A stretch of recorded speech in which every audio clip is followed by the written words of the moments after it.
woman sits alone at a window table in a crowded cell bar. The night light outside spills across the glass, catching on her sharp cheekbone.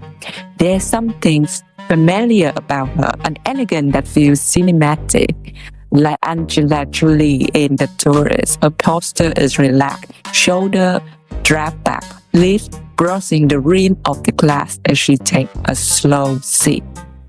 She looks expensive, untouchable, but there's a tension in her eyes, something unreadable that makes people want to look twice, then regret they did. The waiter approached with the day complimentary snack, roasted nut, a little bowl of pretzel, something to keep Anne busy while glasses keep refilling. He smiled politely, setting it down in front of her. Ophelia barely glanced at the food. Her eyes don't linger on the tray of the drink menu. They fix on him, or more specifically, on his hand. Long, elegant fingers, the kind that could belong to a pianist or a sculptor.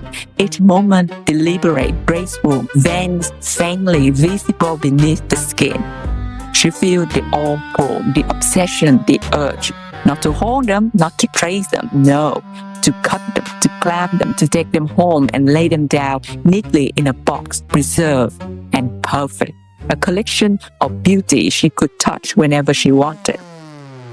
Her jaw tightened. She forced herself to look away, to sip her drink again, to act like she's just another woman enjoying her night. The waiter bowed politely and left, unaware of how close he became, more than just a service worker in her evening.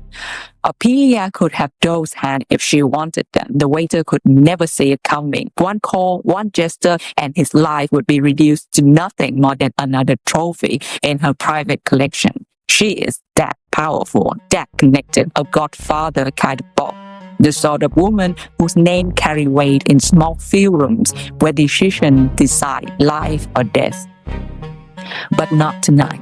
The fingers will have to wait. She has business. The air shook when Kim walked in. The chatter doesn't die down, but the energy bent. Like the room had made space for her presence. She moved with a deliberate rhythm, each step slow, confident, sharp like a blade sliding from its shade. Her coat fallen off her shoulder and practiced carelessness. Her gaze looked at the woman by the window. Without asking, without hesitation, Kim climbed the chair opposite Ophelia. She leaned forward, plucked the cigarette from Ophelia's paused finger and placed it between her own lips. The move was smooth, disrespectful, but intimate all at once. For a moment, the burning tip hovered between them, a tiny flame marking the boundary of their dangerous bond. Kim inhaled, smoke coiled upward, soft and blew against the dim bar light. She closed her eye for half a second, then exhaled slowly. The taste hit her first. The faintest sweetness of lipstick lingered to the filter, a shade of crimson, subtle and expensive, the kind that leave whisper on glass rim and stolen cigarette. Her mouth curved into the suggestion of a smile, not warmth, not affection, something sharper, something that say, I can take what's yours and you will let me. Ophelia doesn't flinch, she watched, she let it happen. That's their relationship in a single breath. They belong to rival families, two bloodlines trained to hate, raised to destroy one another. It should be war between them, always. Yet, here they are, sitting in the same dim bar, smoke drifting between their lips like a secret language only they share. It's a Romeo and Juliet story. If Romeo carry a knife and Juliet lit cigarette off the chaos.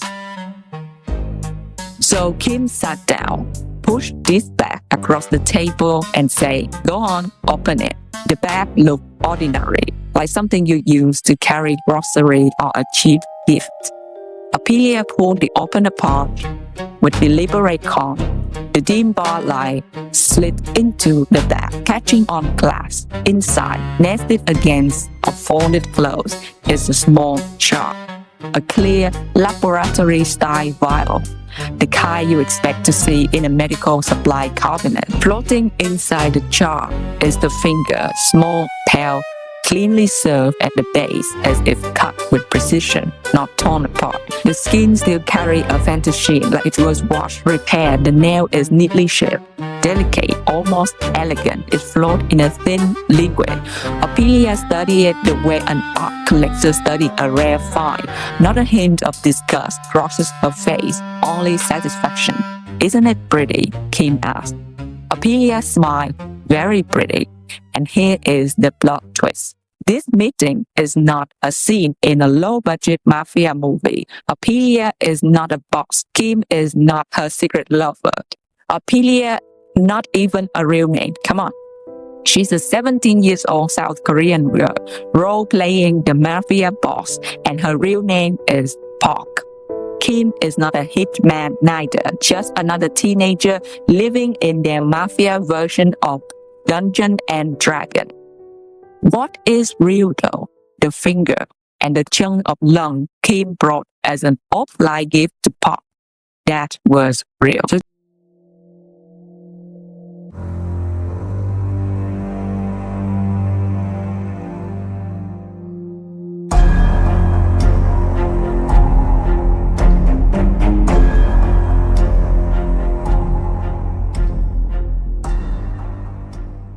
Two teenagers pretend to be mafia boss living in a fantasy world, and one gifted the other real human finger and lung.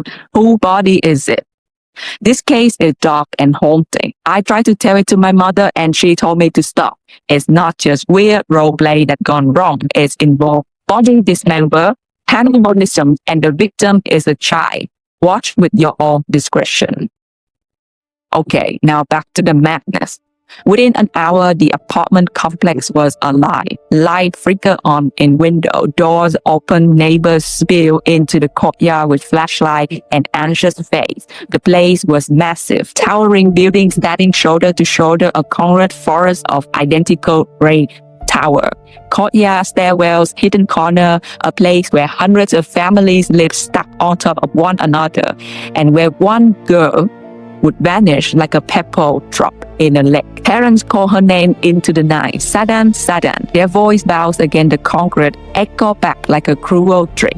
Every shadow looks suspicious. Every sound of footstep weakened the heart. The neighbors slid into roof, playgrounds, stairwells, parking garage. Someone checked the laundry room. Someone checked the roof. Behind the counter, an officer looked up. They were used to noises, complaint, drunk, late-night argument, but this was different. A mother with wide eye and trembling voice. My daughter, she hadn't come home. It's been hours. She's always come home. The officers tried the standard reassurance. Kid wonder, kid lose track of time, but the mother shook her head violently, her voice cracking through the room like thunder. No, she's age. She know better. We have searched everywhere. It didn't take long, barely 5 minutes into the search. There she was, Sadang, the missing girl. She stepped into the elevator, her hair knitted like curtain around her face. Her hair just grazed to the lower row of buttons. The relief in the room was immediate. Someone even say, "Good, we got her." This be quick, because usually CCTV was the hard part. Usually you lost kid in blind spot. But there she was, clear as day, and she wasn't alone. And the dog stood beside her, towering over her, dressed sharp in an oversized business suit. Sunglasses cover half the face, a suitcase dangling closely from one hand. The figure keep their head turned away from the camera, never once looking at the lens. The elevator door opened on the 13th floor. The suited figure stepped out first, the suitcase swinging lightly as it held nothing at all. The little girl followed close behind. Then the door shut. The screen went black. For a moment, the officer relaxed, thinking, we got them. We just need to check the 13th floor and it's done. Knock echoed down the hall as police went door to door. Some residents cracked the door open, startled by the commotion. Others peered through the peephole, curious, afraid. Did you see this child? Officer asked, flashing a photo of Sadang on their phone. A few shook their head. A few blinked in confusion, trying to remember, but no one had seen her. The officer slid up. Some check the stairwell, some check the garage, some check the emergency exits. Their radio bursts with static and updates. Nothing here, stairwell is clear, no sign in the laundry room. The confidence they carry up from the CCTV room began to sink. The search party regrouped in the elevator lobby, the frustration heavy in the air. They have swept the 13th floor end to end, but it was as though the girl just dissolved into the wall. One detective, proud at the CCTV still in his hand. The blurry figure in the oversized suit, the suitcase, the little girl beside him. Something is off. She gets off on the 13th, but nobody sees them after that. That's impossible. They don't just vanish. Another leaned forward to the rainy picture. Maybe that's the point. Maybe they wanted us to think 13. The lead detective tapped on the screen. Expand the search. The detective ordered. Check above 14, 15, every door, every corner. The officers split again into pair, knocking on door. Multiple answer by rumpy resident in pajama, confused. Then come one particular door. The handle clicked open just enough to reveal a teenager. A girl, maybe 16. Her hair was bush, her eyes heavy with sleep. She leaned on the frame. Annoyance sharpened her voice. What? An officer straightened. We're looking for a missing child. Did you see a young girl come through this door tonight? The teenager blinked, shook her head. No, haven't seen anyone. Her tongue was flat, like she wanted them gone. The officer exchanged glances. Nothing unusual, just another tired resident caught in the middle of the neighborhood search. They thanked her and began to step away. But then one of them paused. His gaze drifted out just past the edge of the door frame. There, tucked neatly by the wall, was a pair of shoes, pink, tiny, the kind of shoes an 8-year-old would wear. His palm pointed. Who are those? The teenager expression flattened for a second. Just a flicker. They're not mine. Who live here? Another officer breathed. Me, my parent. Your parent home? She shook her head. They're out. The hallway fell into a tense silence.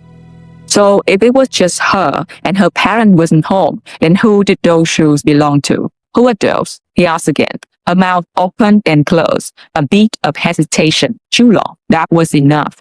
Step aside, he ordered. His tone wasn't a request anymore. The girl still locked the frame. Why? But she didn't get to finish the sentence. Two officers moved in, firm hand guiding her gently but decisively out of the way. The door slung wider. Inside, the apartment looked ordinary at first glance. A family living room, couch, coffee table, books scattered across the shelf. Not a single thing seemed out of the ordinary. The officer fanned out. One checked the kitchen, another the bathroom. One officer stepped into the bathroom. The bathroom tile was wet, like glass under a bright light. The sink so clean, it looked like if someone had just finished scrubbing its floor. Everything smelled faintly of bleach, sharp enough to sting the nose. He reached into his bag and pulled out a small UV torch, the kind that forensic teams use when they're looking for something the naked eyes cannot see. The light swept across the floor. At first, nothing, just a clip of white tile. Then, slowly, fainted shape began to glow. Thin stripes, smear patches, ghostly handprint. The bathroom lit up like a secret painting of horror. Every glowing light told the same story. Something had happened here, something violent. Blood was everywhere. Kim stood against the wall, just a few feet away, arm crossed, expression unreadable. Her hair was messy, her t-shirt wrinkled, but her eyes, dark and sharp, was alert, watching every move the officer made. Kim, the detective said, soft but firm, step outside with me. She sighed, rolling her eyes like they were bothering her, but she followed. They walked her a few steps down the corridor, away from the open door and away from the neighbor. In the harsh forensic light, she looked younger than her years, just a teenager. The detective glanced back at the door, then at the small pink shoes by the frame. His voice dropped lower. Where is she, Kim? It didn't take long for the detective to pressure the truth out of Kim. He knew he had to, because there may be a slim chance that Sadang is still alive somewhere. Kim wasn't trained to lie under pressure. She first tried to brushing it off, acting annoyed, but once the detective pressed her about the shoes and the spotless bathroom, eventually she just told them to check the rooftop. The rooftop was just a typical top of a Seoul apartment block, flat gray concrete stretching out with pie rank along the edge. At one end, big water tank, and at the other end, in the far corner near the wall, that's where officer found them. Plastic bags, white, ordinary, stacked on top of one another, as if someone lazily dumped their trash on the rooftop. When the first bag was opened, what they saw looked like a child laundry, a school blouse folded, a bladed shirt, smooth flat, socks tucked together. On top, a diary, the cover decorated with doodles. Then comes the second bag. Inside, it was flesh, pale, freckle, arranged in pieces. The child wasn't whole. She had been cut apart, placed into those bags. Some reports say certain organs, the lung, a finger, were missing, separated out. The rest of her was stacked into the plastic, lay beneath her old uniform and diary. So it was that easy that they caught her, roughly in 5 hours. They didn't drag her into the cell right away. She was sitting, just a teenager. They sat her down in a small room inside the apartment complex office, and the officer wasn't treating her like a stubborn teenager anymore. They had been to the rooftop. They had seen the bags, the diary, the piece of chai laid out in plastic. The whole point is not whether she did it, but they want the whole story. One officer slid the photograph across the table, a still frame from the CCTV, the elevator, the oversized suit, the little girl beside her. "This is you," he said flatly. "We found her on the rooftop, cut apart, packed into bags. Kim, this is not a game anymore. You put her there. You are young, you're not stupid. Right now, the truth is the only thing that can help you. We know something happened. Sadang's parents want the truth. You don't understand," she said quietly, eye fixed to the table. "Then help us understand. It wasn't just me. She told me too. She wanted the lunch. She wanted the finger." "I was watching the kid play downstairs," she began, "just sitting there, waiting. I had put on my mother clothes, her suit jacket, her sunglasses. I wanted to look older, like an adult. No one would question me if I looked like one of them. And that's when you saw her, Sadang? She come up to me, say she needed to use the phone to call her mother. She was small. She trusted me because I looked like the only road up there. And I thought, this is it. This is my chance to make it real.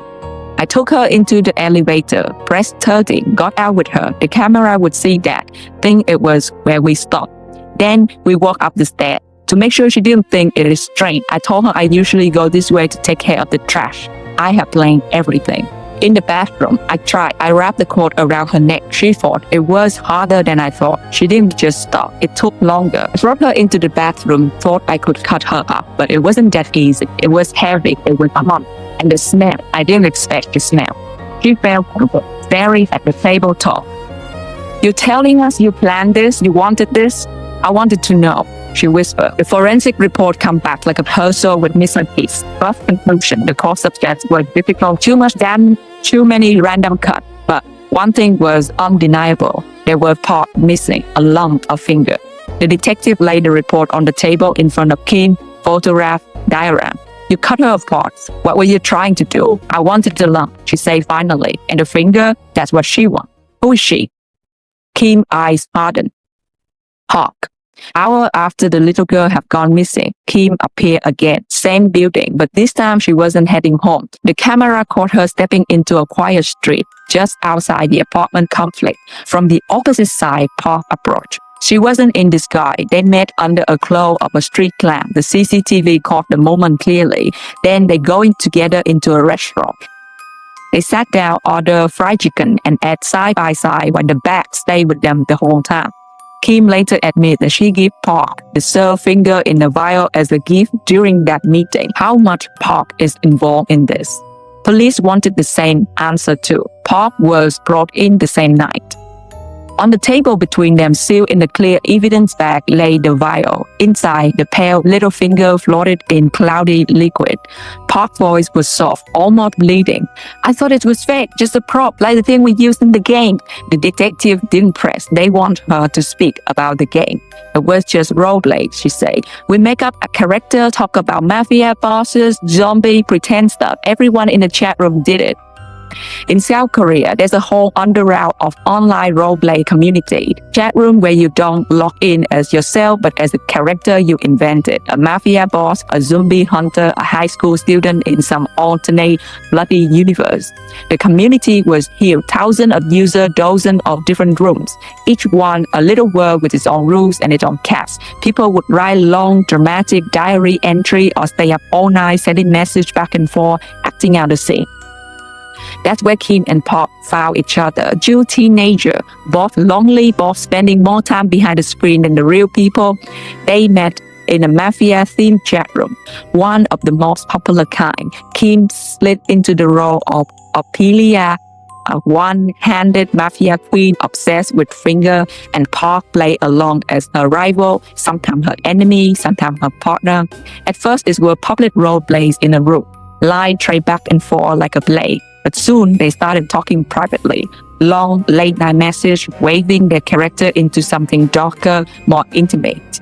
What started as mafia blog turned into something else. Conversation about cutting, about lung, about blood.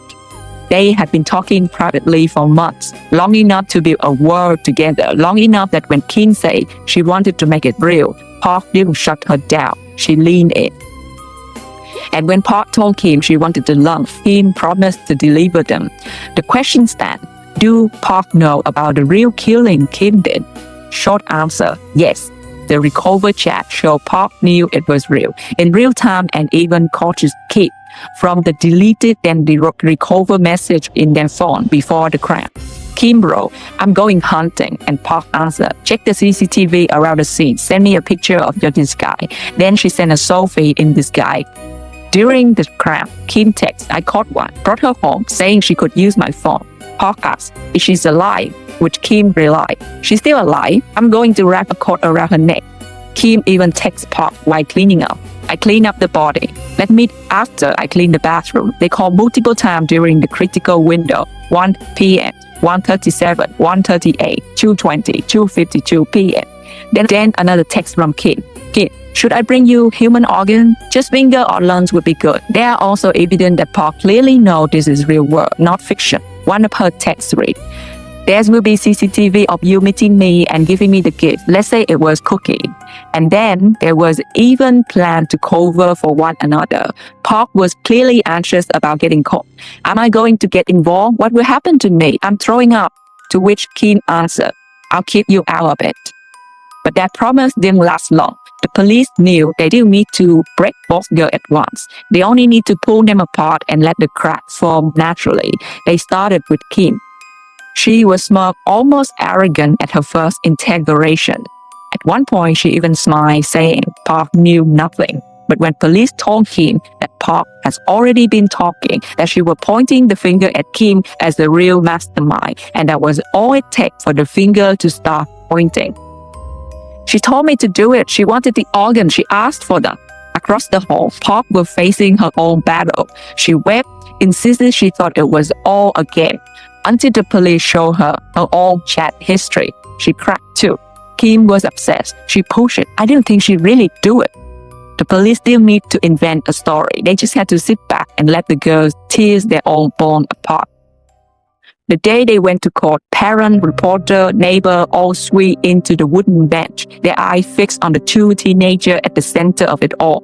Kim entered first. When she sat down, she toyed with the microphone in front of her, pushing it back and forth with her finger as though this is not a murder trial but a boring class presentation. Park, in contrast, keeping her head downcast, she spoke softly, her word dripped with apology, tears straight out her face, and she sneezed, whispered, I do know, I thought it was a game. The prosecutor laid out the evidence text by text, call by call, message about lung, about fingers, about strangle cord, and this guy. The jury watched the word appear on the projector like a movie script written in blood. When the message naming Park were read out loud, Kim just leaned back in her chair, almost satisfied, as if to say, see, it wasn't just me. Meanwhile, Park is shaking her head violently. Kim, the one who lured Sadang, who strangled her, who dismembered her in the bathroom and packed into the plastic bag, she got 20 years. That was the maximum amount under South Korean juvenile law. She was 16 at the time of the murder, and the law said that she couldn't be treated like an adult. Park got 13 years for helping the plan of killing, for encouraging it in the text after text, for eating fried chicken with the murderer while the victim finger and lunch sitting right on the table next to her. The anger was loud. People wanted more. They wanted justice that matched the brutality of the crime. But the law was the law, and the law said children couldn't be punished like adults. So Kim would serve 20 years. Park would serve 13 years. They will be released in their late 30s, where if they're still crazy, then they can still hunt other people's children around the neighborhood. Talking about crazy, let the psychology experts speak, because this case clearly stands with something called folie à deux, madness shared by two, a rare phenomenon where delusions spread between close partners. Each one feels the other. On their own, maybe neither girls would have gone this far, but together they become something much worse. Kim was a knife holder. She clearly had psychopathy straight. She showed curiosity about killing the way normal people wouldn't. Most people would vomit seeing blood, never mind cutting someone up after they have strangled them. Experts say Kim was acting out the violent fantasy that had been rehearsed over and over in her head. And then there Park, the amplifier. She wasn't holding the knife, but she was feeding the fire. In every chat, she encouraged Kim, push her further. For Park, when someone brings you fingers, it's not red flag, but affection. Park has trained herself to see horror as romance. She didn't reject the gift because, to her, it was a roof of madness. It was a roof of devotion.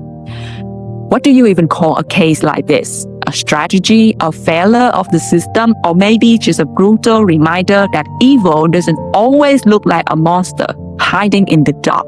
The important lesson to teach kids: don't follow strangers, no matter how safe or familiar they look. Don't assume someone is trustworthy just because they had a certain look or because they smile. Sadang's story is a heartbreaking lesson in how quickly innocence can be betrayed. And I trust that you know how to take care of yourself and your loved one. I'll see you in the next episode.